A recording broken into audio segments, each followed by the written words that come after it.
Syllabus analyse చేద్దాం కొద్దిగా. Okay, so మనకి ఇక్కడ we have a total of 5 units here in AP history. 5 units. The first unit deals with ancient Andhra history, the entire ancient Andhra history, right from the prehistoric age up to the Eastern Chalukyas. Eastern Chalukyas, one of the mightiest dynasties that has ruled the country, ruled the Andhra territory in ancient period. What we have to learn about this dynasties? In this ancient Andhra history, we have so many dynasties. Shatavahana is supposed to be considered as the foremost dynasty that has ruled the Telugu territories unitedly. In fact, in the entire Andhra history, we have only 3 instances where the whole of the Telugu speaking territories have been united. They have been brought under one political authority. This kind of unity was achieved by only 3 dynasties in the entire Andhra history. The first among them were, of course, the Shatavahana dynasty. Shatavahanas, they have ruled for a lengthy period of 450 years. They have ruled from different capitals, various capitals. But the credit of uniting all the Telugu speaking territories, Telangana, Rayalaseema, Andhra, even parts of modern day Kalinga, Orissa, were also once upon a time part and parcel of the Telugu territories. If you happen to visit the Barampuram, the neighboring areas of the coastal Andhra, Srikakulam, Vijayanagaram districts, the people even today, they speak Telugu. It's a Telugu speaking territory. And Ballari region of Karnataka, Telugu speaking territory. This whole territory is Ballari, parts of Orissa, and entire modern day Andhra Pradesh, Rayalaseema, coastal Andhra and Telangana. So this entire territories have been brought under one political authority by the Shatavahanas. The same kind of political unity was achieved by one more dynasty for the second time. And they were the Kakatiyas. So that can be seen in the medieval Andhra history, Kakatiyas.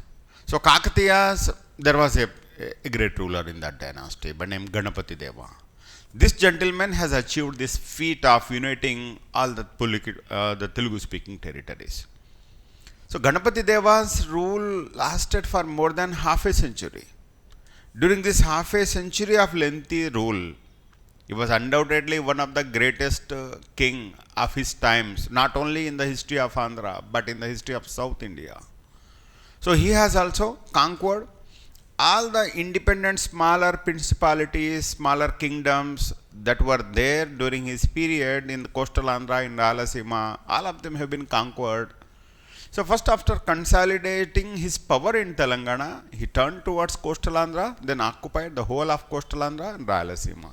In that way, he has achieved this feat for the second time. And for third time, the Qutub Shahis. So we don't consider actually Qutub Shahis as part and parcel of our Andhra history. But we should not forget Qutub Shahis, they have ruled Andhra territories also. Even the Nizams also have ruled the Andhra territories. So when the moment you come to know about the term Nizam, what we consider, Nizam is the ruler for the Telangana people. It's wrong. So Nizam, so that kingdom has actually a Asabjahi kingdom, we call it as. So that kingdom was actually established in 1724 until 1850. Until 1850. So they have ruled the whole of Andhra territories. The whole of Telugu territories have been ruled by them also. It is after that they have surrendered this Rayalaseema territories and coastal Andhra territories to the British. So British have become the masters. So in first unit, what we learn? We have to discuss about prehistoric cultures. What does mean by prehistory? So being the students of civil services, మీరు కూడా civils ఏమైనా prepare అయి ఉన్నారమ్మా? What about you? Civils. Okay. So being the aspirants of civil services, you might have learned about the prehistory and history. What's the difference between these two? Yeah. As far as history is concerned, it's just about study of past. But how we study the past? For studying the past, we have to depend on certain kind of sources. And sources here are divided into two categories by the archaeologists and the historians together. We have literary sources for studying one particular period, and non-literary, archaeological sources. The material remains, the artifacts, or whatever the goods that have been used by the people in the ancient period. So they were the sole source of information for understanding about them. So on the basis of this particular sources, script is the basis here. So on the basis of script, we divide history into two broad parts. And if you happen to have the availability of scriptural resources or literary resources, that period should be considered as the historical age. A lack of this kind of sources need to consider that period as the prehistoric age. So script is the basis here. If a particular period has the scriptural sources, so we have to consider it as a historical age. So prehistoric age is the age whose history is completely dependent on the archaeological sources. So we have to depend on the artifacts, the material remains that have been left over by them for understanding their history. So prehistoric culture is the first and foremost topic here. Then after this prehistory, again in prehistory we have various ages. Prehistory has been divided into, I just tell the importance of prehistory here.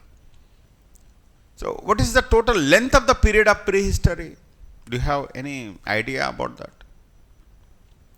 Length of the period of prehistory. Prehistoric age I am talking about.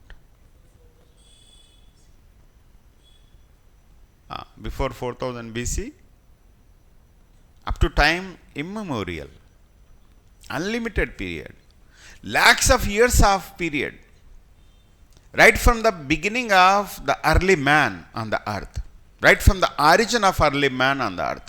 Early man said to have been originated some 2.5 lakhs years ago, somewhere in Africa.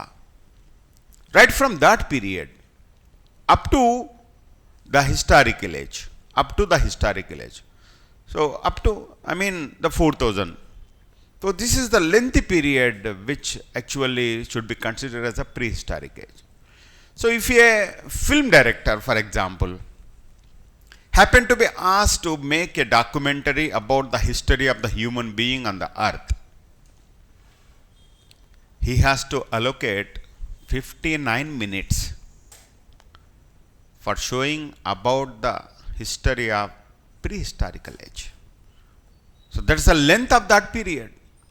Historic age is hardly of 5000 years only. The length of historic age 5000 years only.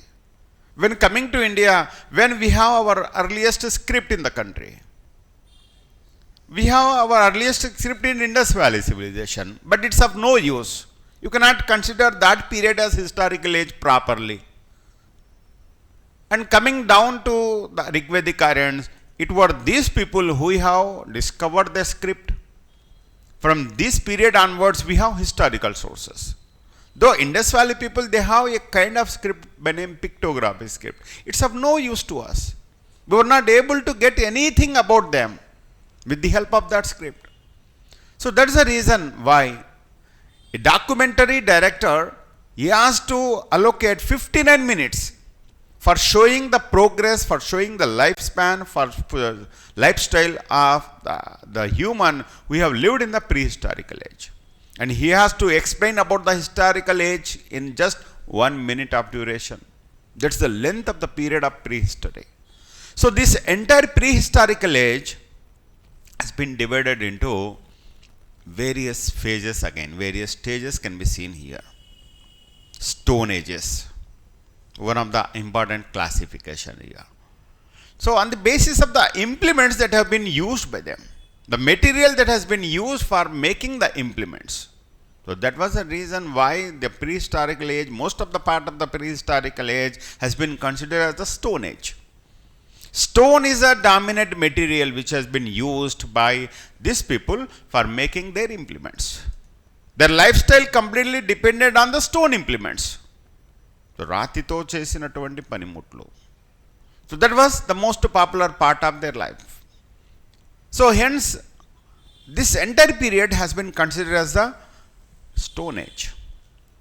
Then after Stone Age we have Chalcolithic Age as far as Indian history is concerned. Chalcolithic Age, Bronze Age, Iron Age. This is how we have divided the prehistorical age into various stages. But coming to Andhra, there is a slight difference. Here in Andhra, unlike in Indian history, you will not have 5 prehistorical stages. The prehistory is not divided in Andhra into 5 or 6 stages. Whereas in Indian history, we have different stages. But coming to Andhra history, you have Stone Ages, the 3 Stone Ages, Paleolithic, Mesolithic and Neolithic, the 3 stages are there. And apart from directly, you jump into the Iron Age. We do not have Chalcolithic Age here, we do not have the Bronze Age here. Because the people of Andhra, contemporary people who were living in this region, they did not learn about the art of making bronze implements from their counterparts in North India. Lack of learning, lack of interest in learning was a reason for having only 4 stages here. So this entire discussion has to be made as part of prehistorical age. So what kind of question can be expected in the prehistorical age? If you look back to the previous question papers, you will get an idea. The questions, most of the questions are being asked about this particular topic on the excavators. There is a great individual, Robert Bruce Foote.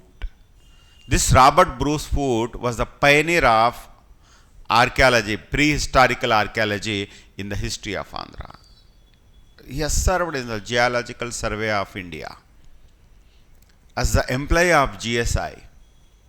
He has wandered from one place to another place throughout South India, excavated various sites, explored various sites, and bring out the history of the people of South India. As far as the prehistory of the people of South India has been brought to limelight by him. So the credit of finding out various sites of prehistorical age should be given to Robert Bruce Foote.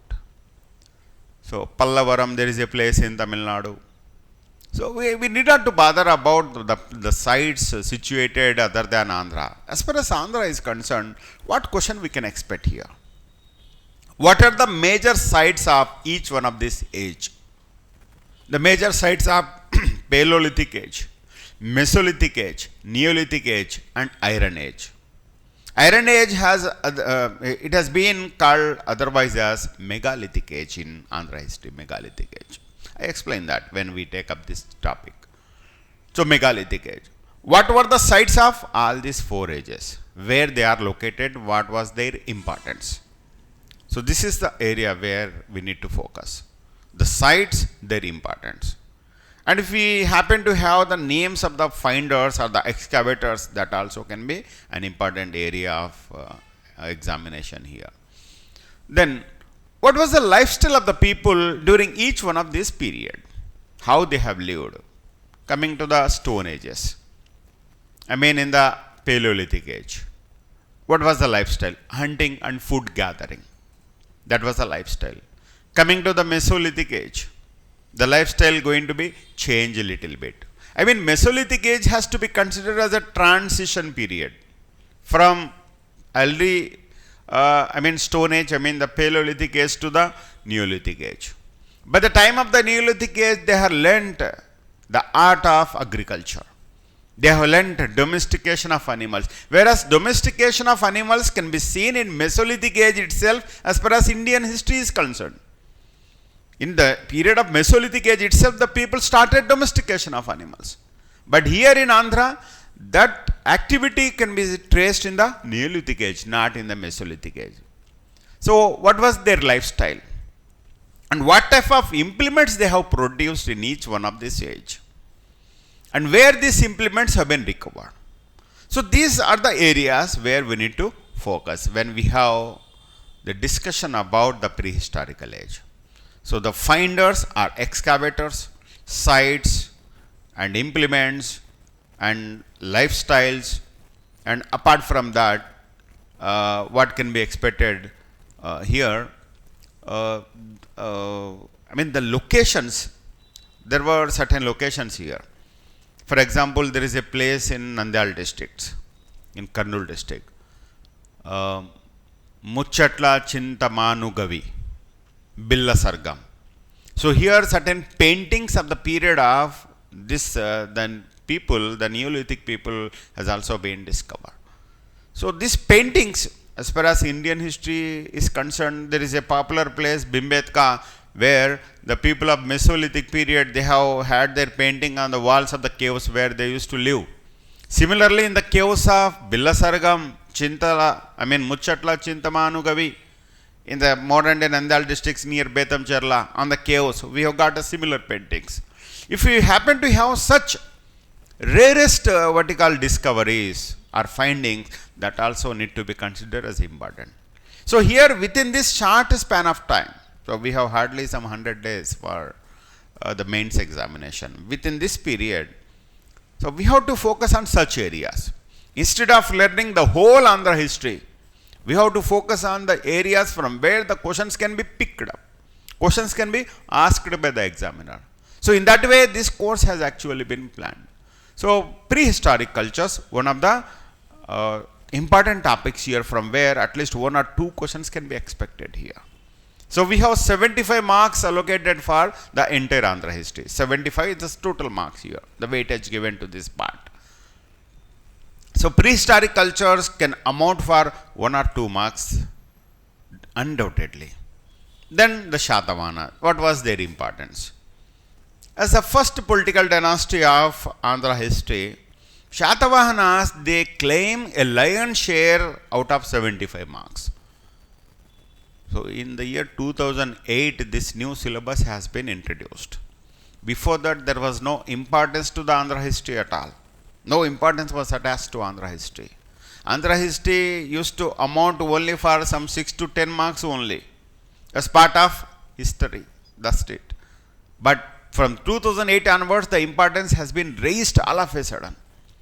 So if you get back to the 2008 Group 2 examination paper, you will surprised to know about the weightage given by the examiner to Shatavahanas. So this weightage has been continued more or less with a slight difference. How much questions we have got in that examination? 17 questions. Exclusively on the Shatavahana dynasty. I am not talking about the first unit. It's about only the first chapter. Shatavahanas alone have claimed 17 marks here. In subsequent examinations also, Shatavahanas, they claim a lion's share, 15, 12, not less than 12 so far. We have got almost 5 Group 2 examinations so far, right from 2008 onwards. But in no circumstances, the total questions that have been asked by the examiner on Shatavahanas came down less than 10. So nearly 12 to 15 questions are being asked here. Because we have a lot of things to learn about Shatavahanas. So here we take almost some 8 hours to discuss Shatavahanas. So we need to discuss this dynasty exclusively. So it takes almost 8 hours. So what about the political history of the Shatavahanas? Though political history has not been mentioned specifically in our syllabus, questions are being asked about the political history. APPSC is known for not sticking with the syllabus. So it's a credit of APPSC. It's a track record of APPSC. It won't abide with the syllabus. In most of the cases, it deviates itself from the syllabus which it has given itself to us. So we have to look about the political histories. We have 30 rulers here. And each one of the rulers, they have their own importance. Among these 30 rulers, at least some 10 rulers need to be discussed in detail. They have achieved certain great feats. If a ruler happened to have a scholastic importance, or he himself happened to be a poet, himself happened to author some books, we have to focus on him. Or if he happened to patronize a poet, a great scholar, that will be important for us. So we have a gentleman by name Kuntala Shatakarni. He has Gunadhya as his court poet, a very famous personality of those period. And we have Hala, another important ruler of the dynasty. He himself happened to be a great scholar, authored certain books. So we cannot ignore them. So political history, then what about the society? In fact, the questions about Shatavahanas are being asked about their controversies also. Shatavahana dynasty, their period, their capitals, their dynasty, their caste, everything resulting into various debates among the historians, causing into various debates among the historians. Because of lack of sources. We do not have specific substantial sources to prove about the caste of the Shatavahanas, about the native place of the Shatavahanas, about the capital.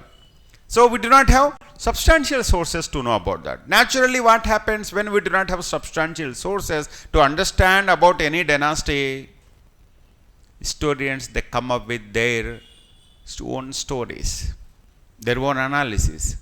So we have so many hypotheses here about the Shatavahana dynasty. The hypothesis also one of the areas of importance for the examination. In one of the previous examinations, we have got a question. Which one of the following historians have argued as Karnataka as the birthplace of the Shatavahanas? Karnataka as the birthplace of the Shatavahanas. Which scholar has argued or propounded the theory of Karnataka origin? That's a question. So we have various scholars here. We have tried to locate their birthplace in various places. Some argue that they are the natives of Maharashtra. Some argue that they are the natives of Andhra. And still some, they try to locate their native place in Karnataka. So we have got that question. There is a gentleman by name V.N. Suktankar. He has raised that theory and we have got the question. So these are the areas I am just trying to, in this class I am just trying to equip you with the orientation with which we have to study the Andhra history. So we are here not to master Andhra history, but our intention is to obtain maximum marks out of a little efforts, out of a little time. So how that can be done? So this is the way. So Shatavahana's discussions. Their society, again one of the areas of importance. Their society is matriarchal. Whereas the societies of entire Indian history, they are patriarchal in nature. They have matriarchal society, which is very different. Then what about their economic conditions? Shatavahana's period, it falls into a particular topic in Indian history by name mercantile age. We have a specific topic in Indian history, mercantile age, the post-Mauryan period. Post-Mauryan period is the history of almost 500 years. It commences around 2nd century BC with the fall of the Mauryas and goes up to 3rd century AD with the advent of the Guptas. So this period of 500 years is a golden age for Indian maritime activities. Wealth used to flow into India in that particular period, right from the Western world. So India started draining wealth from Western world, particularly the Roman Empire, which was the major trading partner of India. So from where wealth used to drain into India, and Shatavahanas having ruled the land situated between the 3 seas, so Arabian Sea, Bay of Bengal and Indian Ocean. And we have a ruler here who has assumed the title of Tri Samudrathoya Pitavahana. The very meaning, Lord of the 3 seas. So maritime trade actually benefited the South Indian dynasty. South India since has been dominated by the Shatavahanas. They have had the fortune of enjoying this wealth flowing into India here. So their economy was flourishing. So we have to make the analysis about that. Why their economy happened to be a flourishing economy. What were the export, what were the imports, and what about the encouragement given by the Shatavahanas for the promotion of trade and commerce. These are the various things we need to focus on that. Then coming to religion, another important area about the Shatavahana. Why I am stressing Shatavahana here? Examiner himself stressing on them. Examiner paying enormous attention about the Shatavahanas. Every area of the Shatavahana dynasty is the important area for our examination. So religion, Shatavahanas personally, they have shown interest in Vedic religion. They were the followers of Vedism. But Buddhism was a dominant religion. So throughout ancient Indian history, you might have learnt in Indian history also, Buddhism has dominated the religious scenario here. So Andhra also not an exemption. Shatavahanas, though personally they are interested in Vedic religion, but because of the popularity of Buddhism, they have rendered their patronization to Buddhism. They have constructed caves, viharas were constructed, donations, grants have been made to the Buddhist monasteries. There was a woman in the Shatavahana dynasty, Gautami Balashri. She has rendered great support to the Buddhism here. She has embraced Buddhism. We can understand by these incidents that women have enjoyed considerable freedom and liberty in those days. So they enjoyed considerable freedom and liberty. So Shatavahanas, they practice Vedism, whereas their women allowed to practice the religion of their choice. They are allowed to practice Buddhism. So how it can be expected without the liberal, attitude of the Shatavahanas or freedom that has been allowed to them by the Shatavahanas. Then art and architecture, another important area from where also we can expect the questions, art and architecture. Again, this period of mercantilism in Indian history marks the beginning of three new styles of architecture, Gandhara, Madhura and Amaravati. And the third style of architecture was actually originated from Andhra. And who are the contemporary patrons? Shatavahanas.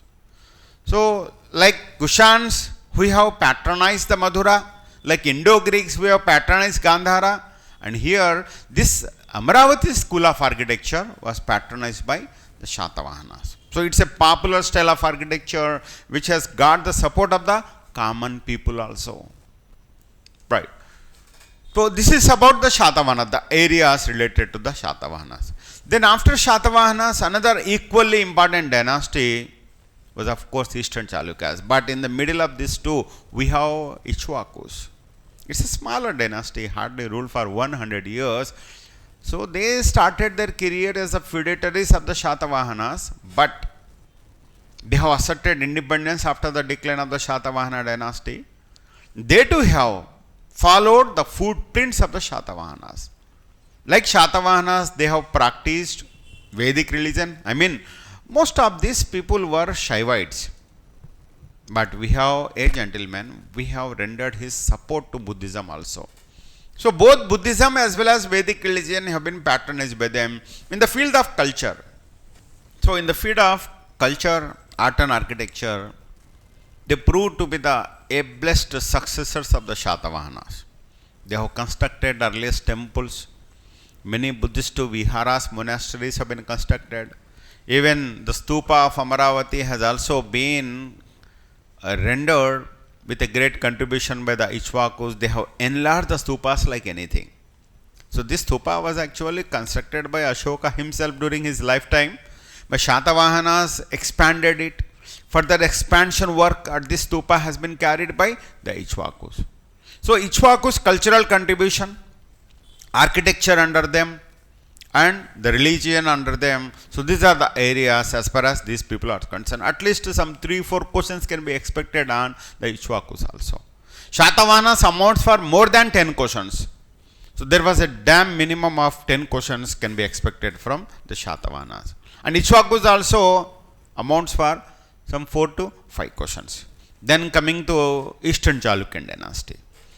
Eastern Chalukyan dynasty also another major dynasty in first unit, from where at least 10 questions can be expected again. So just imagine first unit alone, out of 5 units that we have, first unit alone amounts for 1/3 of the paper. 25 questions can be obtained from the first unit exclusively. So remaining units combined together amounts for 50 questions only. So first unit is very crucial for us. So every topic of the first unit is going to be very important. And we have some intermediary dynasties also which has been referred in the syllabus, the Cholas, Telugu Cholas or Andhra Cholas. Andhra Chola dynasty. So they have ruled some smaller principalities like Velanadu, Karnoolu. So these were some of the territory, Renadu, the Karnool Kadapa region, where some Chola dynasties were there, intermediary dynasties. They too have some cultural contribution. For example, if you look at Renadu Cholas, the Cholas ruled over Renadu means the modern day Kadapa Karnool region. So that territory has been ruled by Chola dynasty. So and they are known for the issue of earliest Telugu inscriptions. So that's the great importance of that dynasty. Earliest Telugu inscriptions have been issued by this dynasty, Renati Cholas. Then we have Velanati Cholas. They too have patronized many scholars in their court. We have authored so many popular books also. So Velanati Cholas, as the feudatories of the Chola, they are not the independent dynasties. These Chola dynasties are not independent. Like the Ichwakus or the Eastern Chalukyas or the Shatavahanas. They were feudatories to some major or sovereign dynasties, but they rendered their contribution.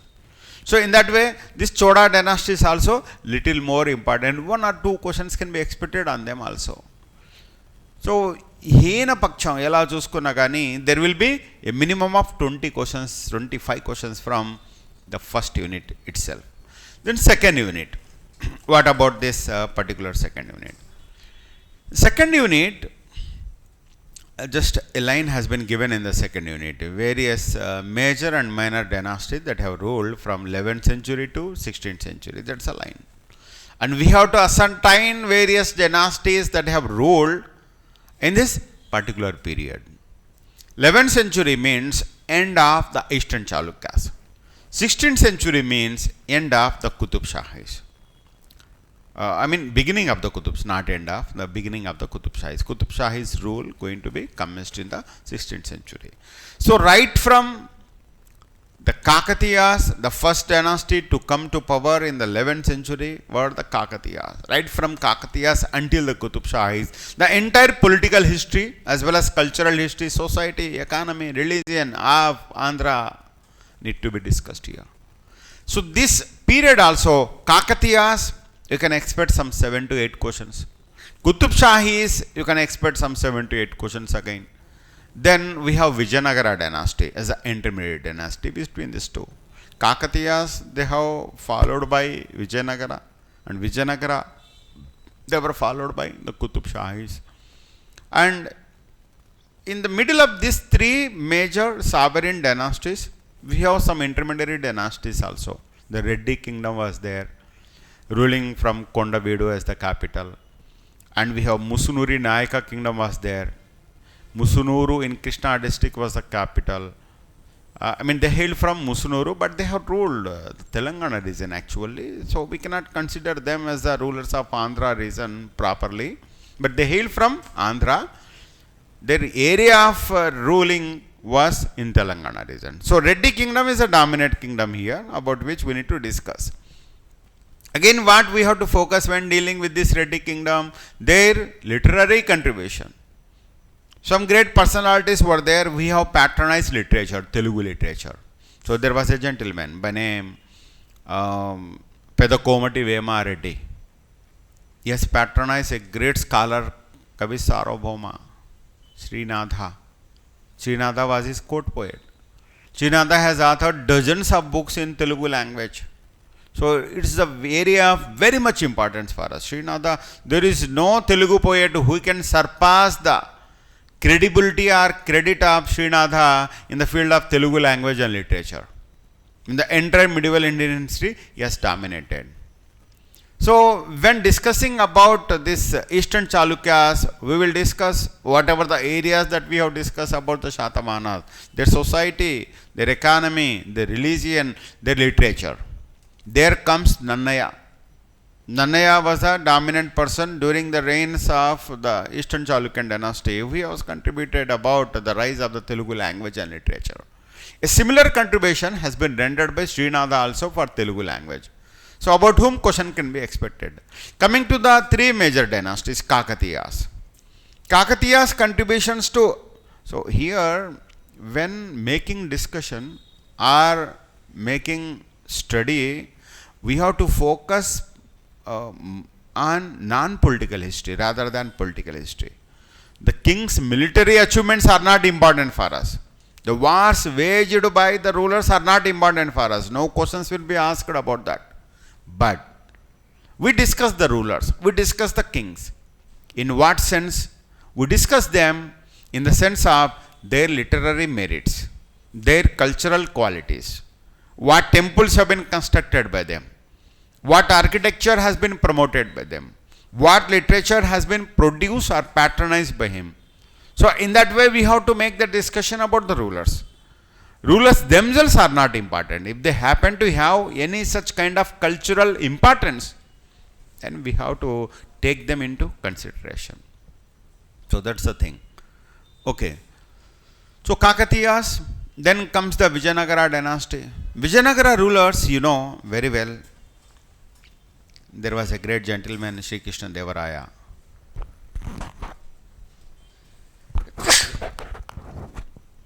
But Sri Krishna Devaraya also was unable to rule Telugu territories unitedly.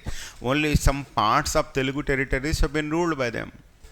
The parts of Rayalaseema, parts of coastal Andhra, that's it. Not the whole of Telugu territories have been ruled by them. In fact, in Telangana, there was no mention of the Vijayanagara dynasty at all. They did not enter into Telangana region. But in Andhra history, they have had a great importance. Ashtadikgajas were patronized by them. And Krishna Devaraya himself was a Telugu scholar. And we title him as Andhra Bhoja. We'll be knowing about Bhoja. The gentleman, he has contributed for the enrichment of Sanskrit language and literature in Indian history. He belongs to a dynasty called Paramara dynasty or Pawar, a Rajput dynasty which has ruled in the early medieval period. So that Bhoja has rendered a revolutionary contribution to the enrichment of Sanskrit language and literature by writing so many books. In the same way, Krishna Devaraya also has contributed for the growth of Telugu language and literature. So he has been titled as Andhra Bhoja. Bhoja for Andhra. Andhra doesn't mean region here. Andhra means language. Andhra, Telugu language. So there won't be our question paper, the coming mains question paper, without having a question on the Vijayanagara dynasty. It's very, very important for us. There will be a definite question about Krishna Devaraya, either directly or indirectly. Apart from patronizing a group of 8 poets in his court, he has patronized some other Telugu poets also. Historically speaking, these Ashtadikgajas were not actually in his court. They were not in no way attached to Krishna Devaraya. So it's a tradition. So you might have known in the Indian history also. Tradition says that Ashtadikgajas lived in his court patronized by Krishna Devaraya.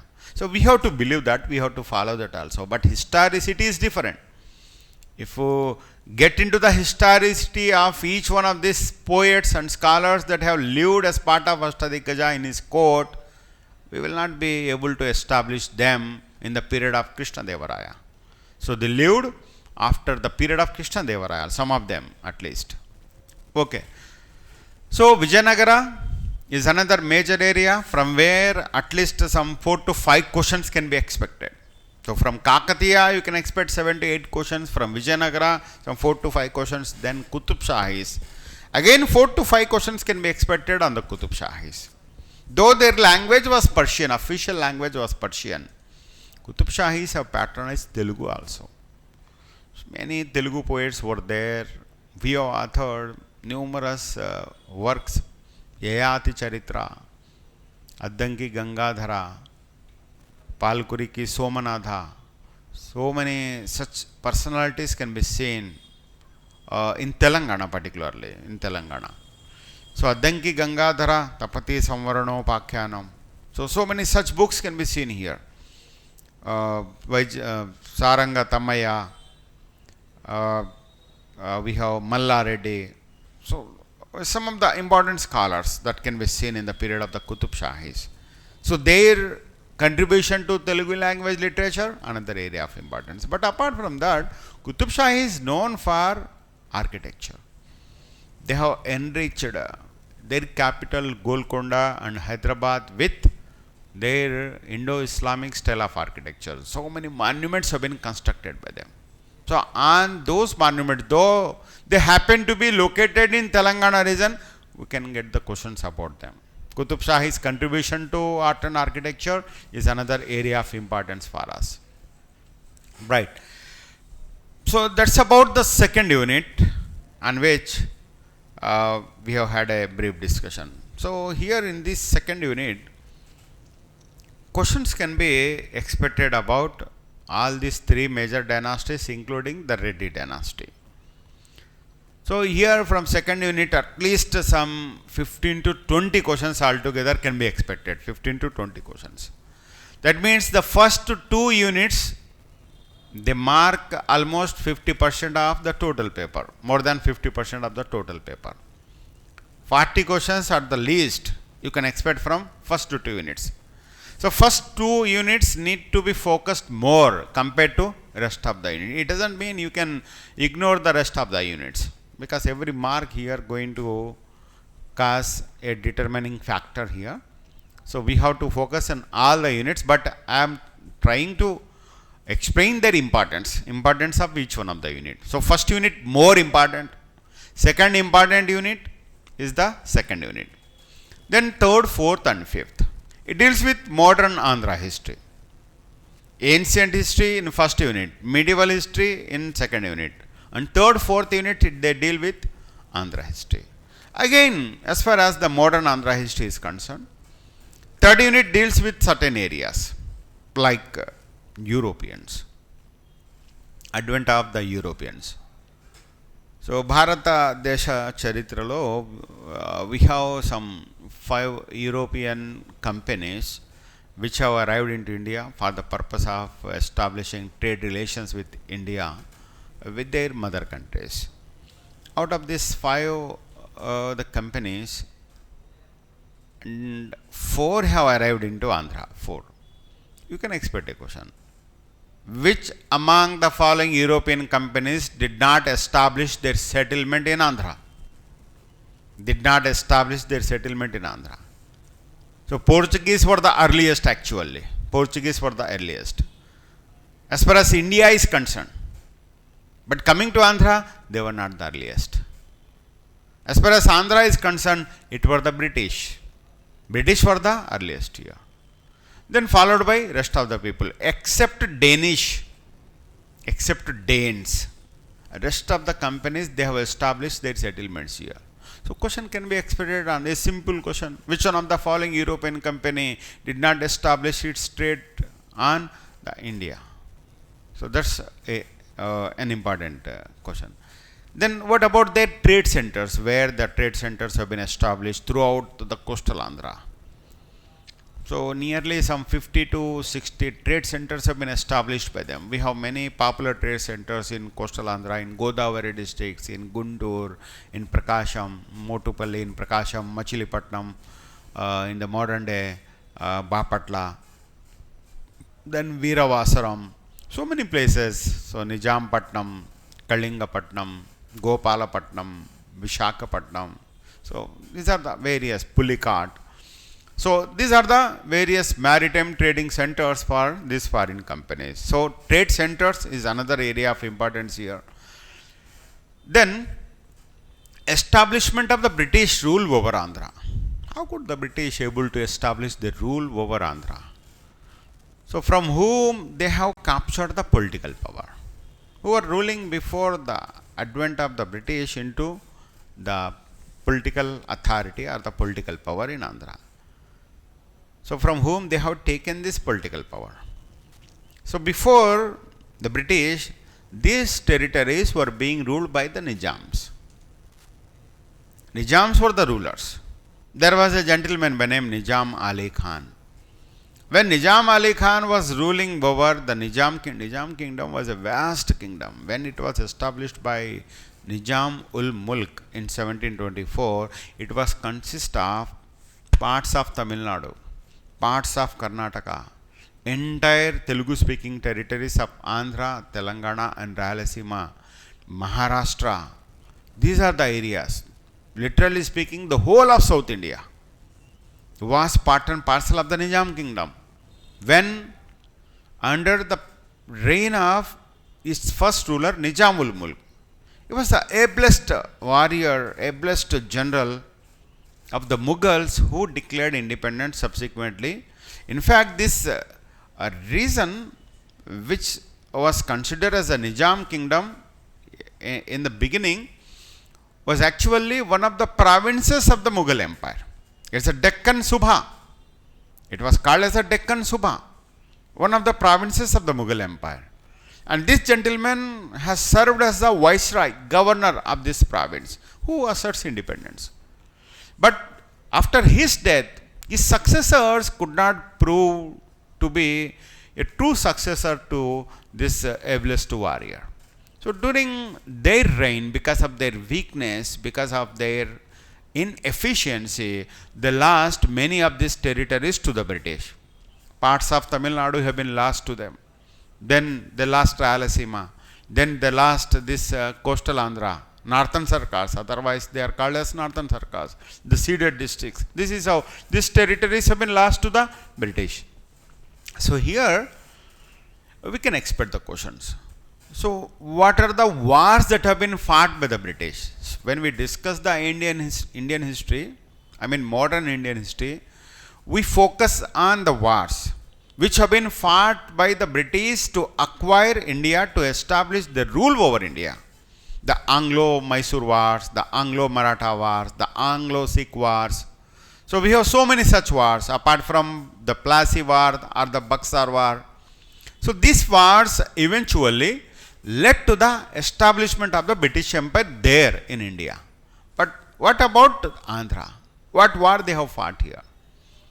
So they have fought certain wars here not to acquire the territory. Territories could be acquired by them very easily by subjugating these Nizams who happen to be the weak successors to the throne. So they could easily subjugate them, suppress them, subdue them, so that these territories could be surrendered to them. So take for example, the Northern Sarkars have been surrendered to the British by Nizam Ali Khan after a payment of 15 lakhs rupees per annum on the lease. Similarly, the ceded districts have been surrendered to them by the Nizam in return for the subsidiary alliance which has been signed by him with the British. So you can expect questions on that. These are the events through which the British could become the masters of Andhra. They could emerge as the masters of Andhra here. So in which year the ceded districts have been surrendered to the British? In which year the coastal Andhra has been surrendered to the British? In that way questions can be expected. Years also important here as far as the modern Andhra history is concerned. Generally years are not important, but if a year happened to be known for a turning point, happened to be known for a major event, that can be considered as an important year for us. 1766 is the year in which these territories, coastal Andhra, Northern Sarkars, have been surrendered to the British. And similarly, 1798 and 1800 are the years in which subsidiary alliance has been signed, and this ceded districts, Rayalaseema, has been surrendered to the British. So those years need to be reminded. It has to be kept in mind because you can get the questions on them. Then what is the need of waging wars here when the Nizam has surrendered these territories in such an easy manner to the British East India Company? Why were they were in need of waging the wars? So there were Jamindars in Andhra. Those days, Jamindari system were there in Andhra. Palegar system was there in Rayalaseema. These Palegars, they did not mobilize the authority of the British. They challenged the British authority. They revolted against the British authority. Neither the Jamindars nor the Palegars are able to accept the authority of the British. They have felt immensely happy under the authority of the Nizam. Nizam was very liberal in dealing with them, in collecting what you call the peshkash, annual tribute from them. He was very liberal. But when coming to this British, they were very harsh and very particular, very specific in collecting these taxes from them. So it was not acceptable to them. So naturally there were revolts. So these revolts have attracted the attention of the British. In order to establish their authority firmly, the British were forced to wage the wars. That's why we have so many wars here. The Bobbili Yuddham, you might have known, Bobbili Yuddham. This is historical wars which have been fought in those days in order to acquire the coastal Andhra territories. Against the Palegars also we have so many wars. There was a gentleman by name Sir Thomas Munro and Captain Nolt who are responsible to suppress the Palegars here. Uyalavada Narasimha Reddy, Antappa. There were so many such formidable Palegars. They were suppressed by these governors and the military officers of the East India Company. So these incidents, they attract the attention of the examiner here. Questions can be expected on them. Uyalavada Narasimha Reddy revolted in which one of the following regions of Rayalaseema? Or his revolt was suppressed by which one of the following British officer? That can be a question for us. So the areas which need to be focused has to be identified in the first instance. Then it will be easy for making the preparation. Okay, what happened after establishment of the British rule here? British rule was not acceptable to some of the sections. This section started protesting that, opposing that, and revolting against the British rule. What kind of revolts have been occurred here? 1857 Sipahis revolt, one of such occasions, such incident, which tried to eliminate the British power, the British Raj in India. So the very purpose of this revolt is to eliminate or end, exterminate the British rule once for all in the country. So with that purpose, this revolt was occurred.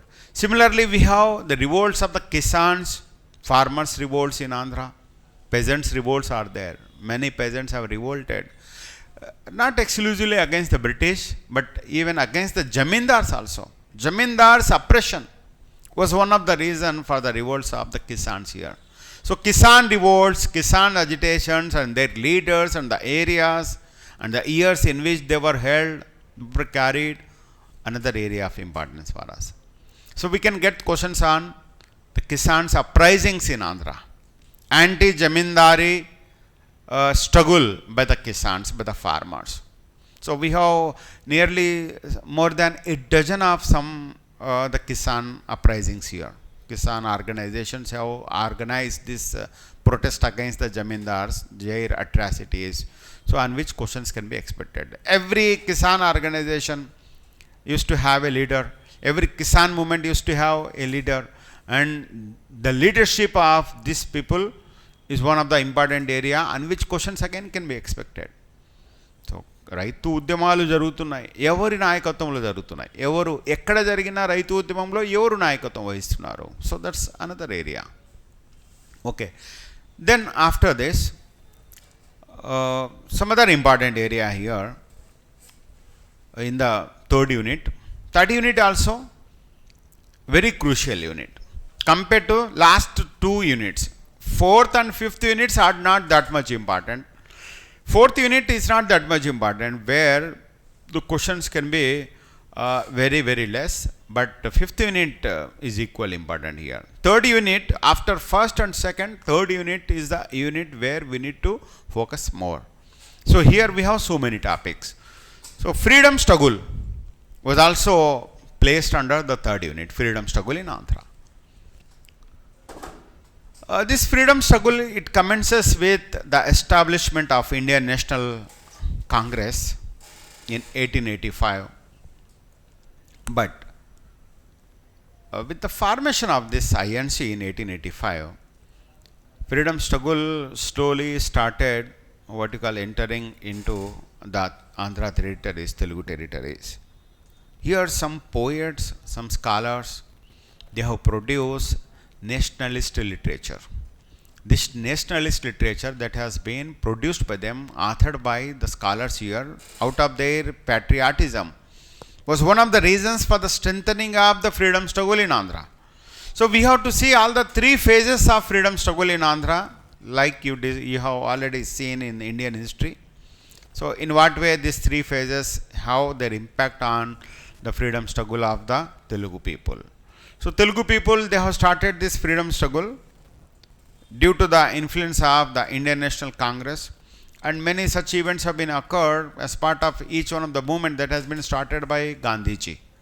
So as part of the first phase, 1885 to 1905 and 1905 to 1920. But coming to the Gandhian phase, four movements have been started by Gandhiji here. The non-cooperation movement, one of the important movements, the Quit India movement, civil disobedience movement, and even before that we have the Swadeshi movement. So each one of these movements, they have their own impact on the Telugu people. So what kind of impact these movements have caused on the Telugu people? Who are the leaders? What were the activities that have been carried? What were the major incidents that have been occurred? If you take Swadeshi movement, there were some major incidents. If you take non-cooperation movement, some four major incidents can be seen here. And again in the civil disobedient movement and Quit India movement, every movement has its own incidents here. The Rajamandri riot case, the Kakinada riot case, and the Tenali bomb case, so many such cases can be seen here. So these incidents are part and parcel of this particular movement. While discussing them, we have to focus on those events. Questions can be asked in this way. The Tenali bomb case is an incident occurred during the period of which one of the following movement of the freedom struggle? Non-cooperation movement, Swadeshi movement, civil disobedient movement, Quit India movement. In that way, you can get the options. Similarly, the Kakinada riots case was occurred as part of which one of the following movement of the freedom struggle? Or who was appointed as the head of that particular movement in Andhra? For example, you take the civil disobedient movement. There was a gentleman, Konda Venkatapaya. He was appointed as the head of the entire movement for Andhra by Gandhiji.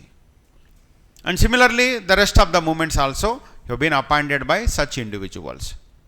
And there were so many training centers, political training centers throughout Andhra region in order to train the political activists. So the political activist can take an active part in the movement. They can carry the movement successfully as per the guidance that has been provided by the Indian National Congress. So these political training centers and their places, their locations, another area of importance.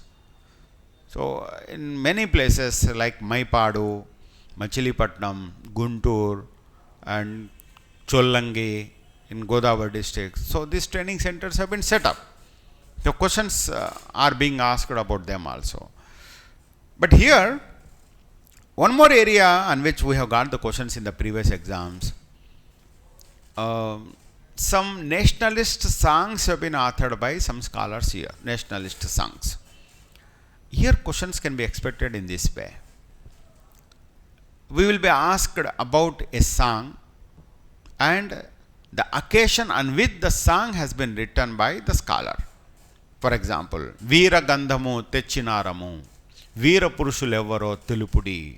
It's a popular song written by Tripuraneni Ramaswamy Chaudhary. So this song was authored by whom? That can be a question. And this song was authored on the occasion of which one of the following movements? That can be another question. It was written on the occasion of civil disobedience movement by Tripuraneni Ramaswamy Chaudhary. Similarly, Bharatakandambu Chakkani Padiyavu, Hinduvulahu Lekadudala Yedchuchunda, Pitikuchunnaru Padusari Gollavaru. So this is another song written by Chilakamarti Lakshmi Narasimha Pantulu. This song was written by Chilakamarti on the occasion of non-cooperation movement. So occasions on which these songs as part of the movements have been written by the scholars, another area of importance for us. So we have to focus on that also. Which song was written by whom, for what purpose, for what occasion. So these songs together, they form a basis for the encouragement or inspiration to the people so that they can join in the movement. So because of the inspiration provided by these scholars through their songs, they have got admitted into the national movement. That's the reason why national movement got strengthened in Andhra. National movement could not be strengthened like that only. These scholars have played a very important role. They have prepared the necessary background for that. And that the movement could be constructed. Right. The visits of the national leaders, another area of importance here. National leaders, their visits into Andhra.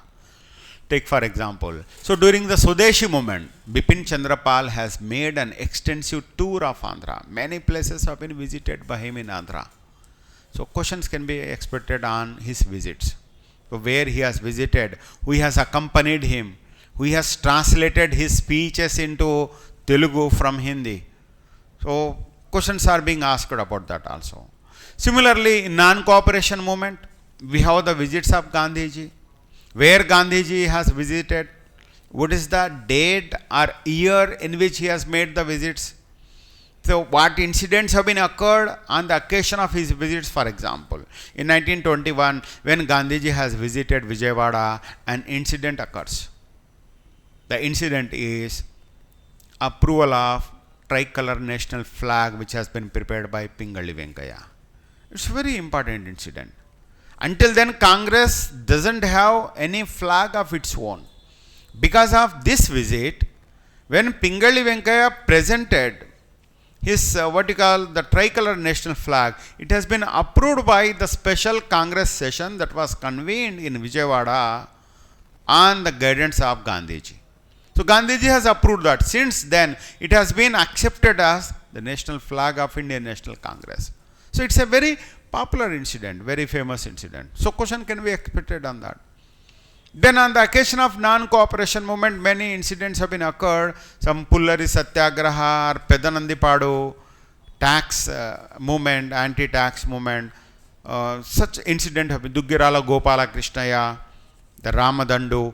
So these are the areas. So every movement has its own importance here.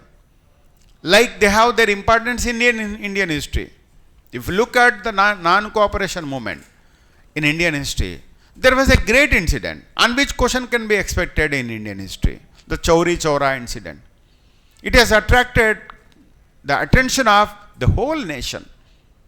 So the date on which this incident was occurred, the place where the incident was occurred, the reason for the occurrence of this incident, everything is the area of importance for us. Similarly, in Andhra also, every movement has certain events. The Chirala Perala movement, the Pedanandipadu movement, the Pullari Satyagraha movement. These movements are the various movements that can be seen as part of non-cooperation movement. So their dates, their places, their leaders, and the movement during which they were organized can be asked in the examination. So here we have to identify the areas where questions can be expected. Right. Then in this unit, again third unit is not ended here itself. We have so many things here to discuss. Anti-Brahman movements or anti-caste movements. Anti-Brahman movements, another important area here. We have this topic in Indian history. That's why I have told you at the very beginning. If we happen to have the knowledge of Indian history, it will be very easy to understand Andhra history. Very easy to follow Andhra history. Same incident will be there. Same organizations will be there, but the difference being leaders going to be changed, and the places where the events going to be occurred are different. So that's all the difference thing here. Okay. Anti-Brahman movements, Justice Party movement, self-respect movement. So these movements that you have seen in the Indian history need to be discussed in the perspective of Andhra also. Who are the leaders who organized these movements here? Justice Party movement, which has been commenced by the non-Brahmins against the Justice Party, the Trimurites, Padmanabha, C.N. Modaliyar, T.M. Nair, P.T. Shetty, these three people, they have started this Justice Party movement. Then coming to self-respect movement, E.V. Ramaswamy Nayakar, it was started by him. So who were the leaders who followed them in Andhra? So on which questions can be expected? Justice Party movement was held.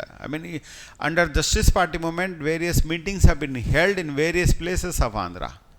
The meetings, their places, their leaders. Important. Then coming to E.V. Ramaswamy Nayakar's movement, self-respect movement. As part of the self-respect movement again, we have its own role here. Tripuruneni Ramaswamy Chowdhury has played a very active role in this self-respect movement. So questions can be expected on that. Then revolutionary literature, another topic that has been given here, revolutionary literature. Sri Sri need to be discussed here. Sri Sri, one of the revolutionary poets who have authored his books enlightening the people in the contemporary period, that has to be paid attention. Then participation of women in all these movements, another area of importance. Women's participation in these movements. What were the Andhra women who have taken part in the national movement? Who were the Andhra women? We have taken part in the caste movements or anti-Brahman movements or whatever the movements that we discuss in this unit. The role of the woman has to be paid special attention. There were so many such women. Dokka Manikemma, Sitamma, Lakshmi Bayamma, so many such people were there. They have played an active role here. So unfortunately, we do not know much about them.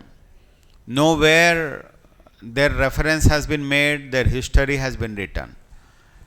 All of a sudden, the APPSC got enlightened about the role of the woman and it has placed them in the syllabus.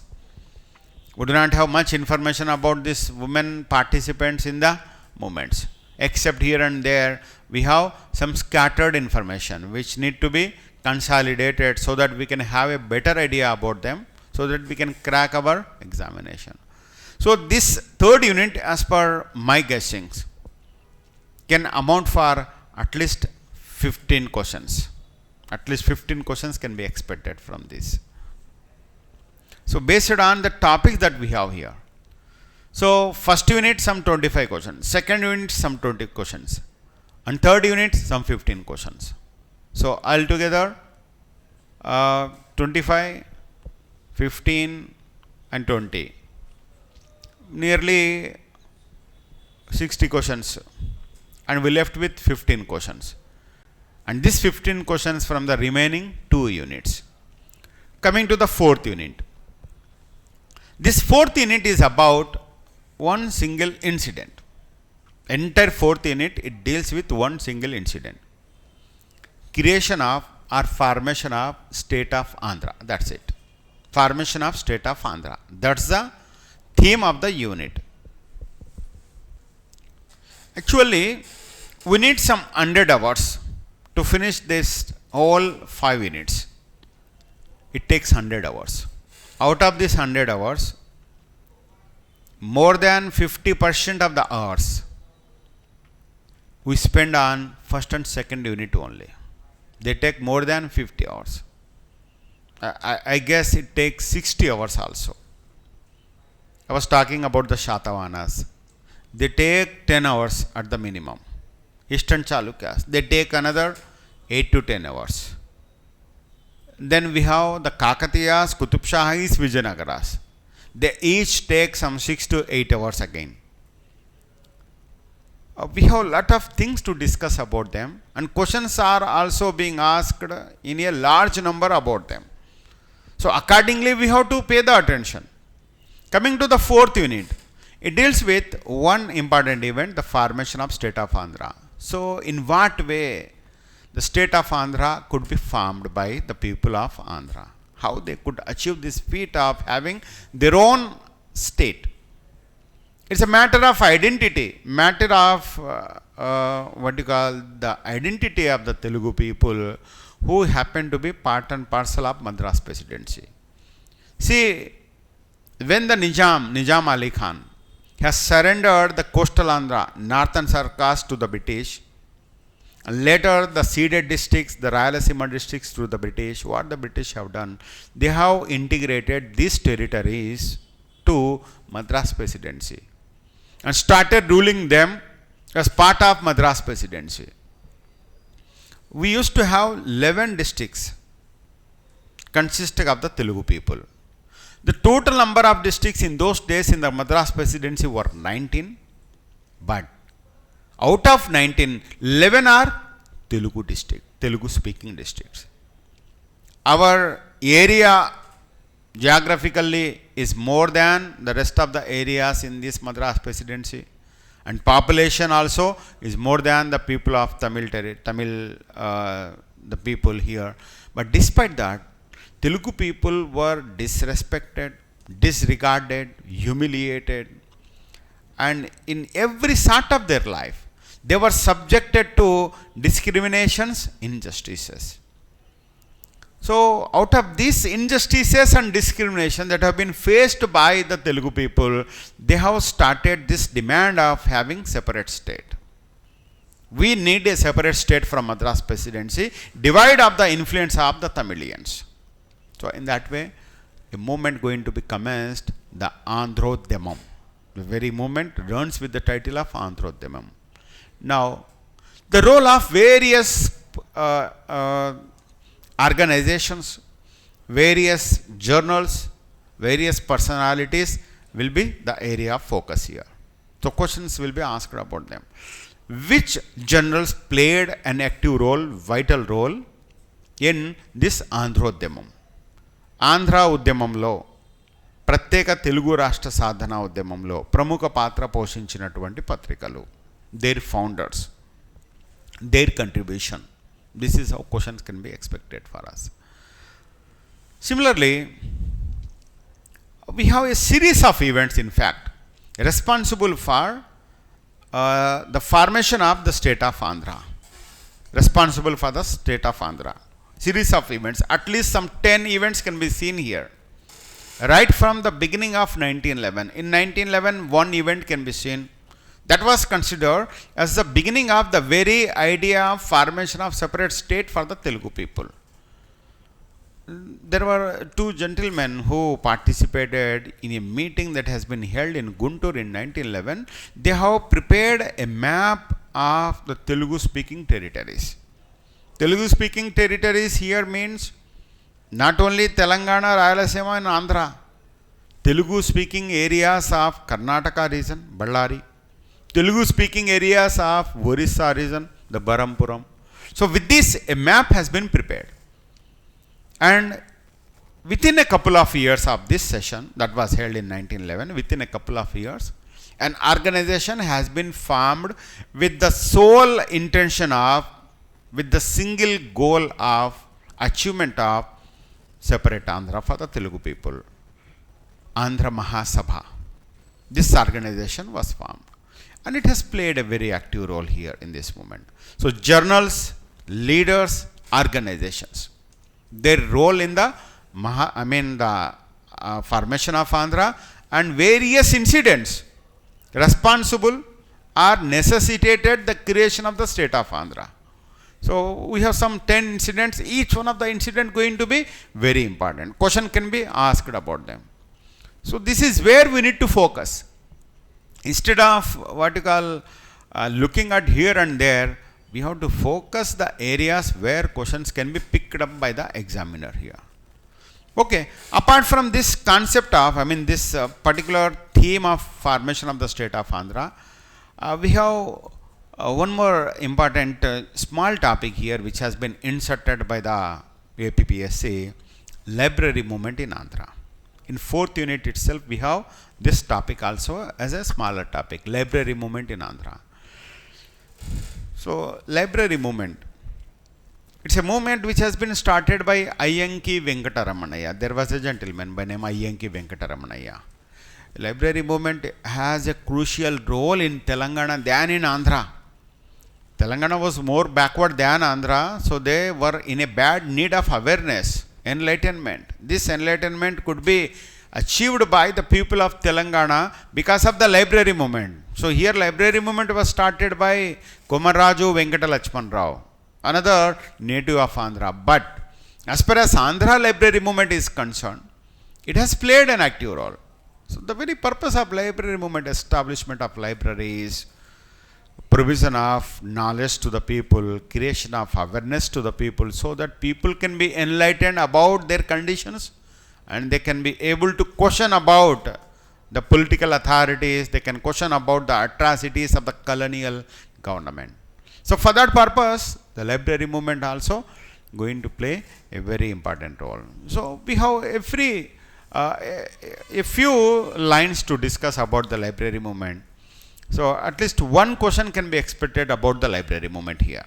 One question. So this 4th unit can get us some 7 to 8 questions. 7 to 8 questions can be expected from the 4th unit. Then the 5th unit. 5th unit. Again we have a single theme here. In the entire 5th unit, it deals with one single event. Formation of state of Andhra Pradesh. Not Andhra, state of Andhra Pradesh. Creation of state of Andhra was different. Formation of state of Andhra Pradesh is different. State of Andhra was created in 1953, October 1st. State of Andhra Pradesh was created. It's a united state of Telugu people. Was created on 1st November 1956. So for achievement of this feat, what incidents were occurred, what events were held, and how this united Andhra Pradesh could have been created by the people of Andhra. So Andhra people, right from the formation of state of Andhra, they have developed an idea of having an united state consisting of the whole of the Telugu speaking territories. So for which they have established an organization by name Vishal Andhra Mahasabha, and it started its activities. In addition to that, some journals also have come to the support. Vishal Andhra, a journal which has been established by the Communist Party. So this organization, these journals, they have carried the movement for United Andhra. The very name of the movement was Vishal Andhra Movement. Andhrodhyamam was the movement which was started for the achievement of separate state from Madras Presidency. Vishal Andhra movement is the movement which has been started for United Andhra. So this United Andhra, it has so many events also. Like we have seen some events which were responsible for the formation of Andhra state. Similarly, such events are there, like the formation of constitution of SRC by the central government, Fazal Ali Commission, its recommendations, its report, and the gentleman's agreement, another important event. So these reports of the commissions and the gentleman's agreement, an agreement signed between the gentlemen of both the regions, they have cleared the way for the formation of the state of Andhra Pradesh. A way was cleared for the creation of the state of Andhra Pradesh. So we have to see about the details of the SRC, its report, its date, its constitution, its members, everything.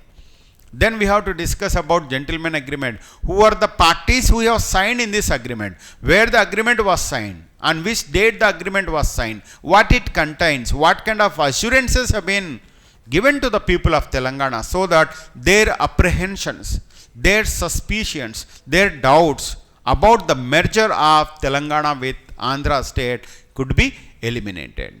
So with this attempt of elimination of their apprehensions, a way was clear for the creation of the state of Andhra Pradesh. Finally, Andhra Pradesh state was created on 1st November 1956. Then apart from this incident, we have another topic that has been inserted here by the APPSC. Major events between the formation of state of Andhra Pradesh and bifurcation of the state of Andhra Pradesh. The events occurred between the United State and its bifurcation. That means events between 1956 to 2014. The major events occurred here. So we have many important events that can be found here. For example, soon after the formation of state of Andhra Pradesh, many assurances that have been provided, that have been given to the people of Telangana began to be violated without hesitation. Against this kind of violations, the people of Telangana, they started showing their fury and anger, which has resulted into a major movement in Telangana region, the Jai Telangana movement, separate Telangana movement. In 1969 itself, we can trace that. And within a couple of years, a counter movement was started in Andhra, Jai Andhra movement. Andhra people wanted to have their separate state back, dividing the Telangana region. So this separatist movement and its counter movement were the two major events that can be found in the post formation of Andhra Pradesh era, in post 1956 era. Then apart from that, another major incident is formation of a regional party, a powerful regional party, Telugu Desam party. Formation of the Telugu Desam party and acquisition of political power by N.T. Ramarao and various reforms that have been introduced by N.T. Ramarao, their impact on the culture of Andhra. For example, installation of the statues on the tank bund, installation of the statue of Buddha. These are the various incidents that can be seen here. So these incidents have their impact on the Andhra region in the post-formation era. Creation of separate university for the promotion of Telugu language, the Telugu University, Potti Sri Ramalu Telugu University. So so many such attempts have been made by N.T. Ramarao here in the capacity of the Chief Minister. So these events, another area of importance for us. So on which questions can be expected. How the separate Telangana movement or Jai Andhra movement could be compromise, could be suppressed by the government, the central government headed by Indira Gandhi. What formulas have been announced here. There were so many such formulas, 5-point formula, 6-point formula, 8-point formula. So these formulas eventually led to the suppression of these two rival movements in Telangana as well as in Andhra region. So questions can be asked about them also. Then we have some Naxalites activities in the state of Andhra Pradesh. 1969 Srikakulam armed struggle, another important area. In 1969 and 70, Naxalites have started their agitation. Again in 1980s, the agitation has been shifted to the northern Telangana region. So those were some of the other important incidents that can be observed in the post 1956 era. So this topic is endless in fact. It's a very vague topic. We have to pick up major incidents which have their deepest impact on the history of Andhra. So we can imagine the questions. So in the previously held examination, the year in which Potti Sri Ramalu University was established was asked in the APPSC Group 2. The question was asked about the year in which it was established. And the year in which the statue of Buddha was installed in Hussain Sagar was also asked. So the cultural incidents which were taken place in the 1956 era, post 1956 era, also an important area for us. So these are the 5 units and the areas which need to be focused by us so that we can score a good marks. So ఉన్నటువంటి 5 యూనిట్స్లో importance ఎలా ఉంది? 5 units యొక్క importance first నుంచి 5th వరకు మనకు తగ్గుతూ వస్తున్నట్లుగా కనిపిస్తుంది. First unit lion share 1/3 of the questions from first unit. Second unit nearly 20 questions. Third unit nearly 15 questions. And 4th and 5th unit 7 to 8 questions. Then your question paper is over. So accordingly we have to give importance to each one of the units. So this is a brief analysis about not a brief, it's a thorough analysis. In fact, it's a thorough analysis of our syllabus, the 5 units of AP history syllabus. And from tomorrow onwards we will commence the regular discussion, beginning with the first topic, the prehistorical cultures. So we commence our discussion with the first topic. The first topic in our first unit, as per the syllabus, prehistorical cultures. What does mean by prehistory, and what are the total ages that has to be discussed as part of the prehistory? So we will have this discussion tomorrow. If you have any doubts, you can raise them. Actually, this program is both offline and online. We have the provision of live online classes also for this 20 days of AP history program. If you happen to have any of your friends who are preparing in their hometowns, they can avail this facility, because we tried to cover the whole of AP history exclusively so that you can score good number of marks in the examination with the preparation of 20 days. So you have hardly some 90 days or 100 days. So you have to cover 4 parts here: science and technology, AP history, polity, and of course economy. These are the 4 components that has to be covered here. So you can divide your available time equally to all the 4 parts, because the 4 parts are equally important for us. But in some of the areas you can be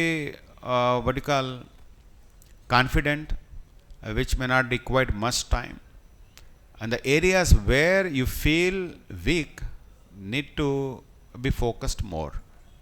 So accordingly you can plan it.